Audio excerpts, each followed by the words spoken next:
Praise the lord. మీరందరు బాగున్నారా? మీతో ఒక చిన్న మాట పంచుకోవాలని ఆశపడుతున్నాను.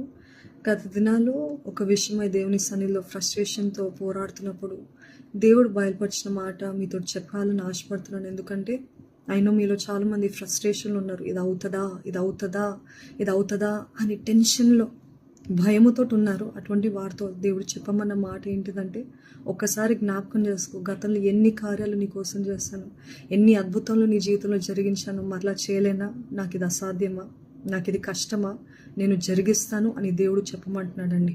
ఈరోజు ఎట్టి టెన్షన్లో ఫ్రస్ట్రేషన్లో మీరు ఉన్నప్పటికీ కూడా జ్ఞాపకం చేసుకోండి, అది ఆయన చిత్తం అయితే ఎన్ని ఆటంకాలైనా, ఎంత కన్నీరైనా, ఎన్ని పోరాటాలైనా, ఎన్ని శ్రమలైనా ఆయన చిత్తాన్ని నెరవేరుస్తాడు, ఆయన జరిగిస్తాడు, మరలా మీకు సంతోషాన్ని అనుగ్రహిస్తాడు. ఇదిగో నీ దుఃఖ దినములు సమాప్తము అని దేవుని వాగ్దానము జ్ఞాపకం చేసుకోండి. God bless you.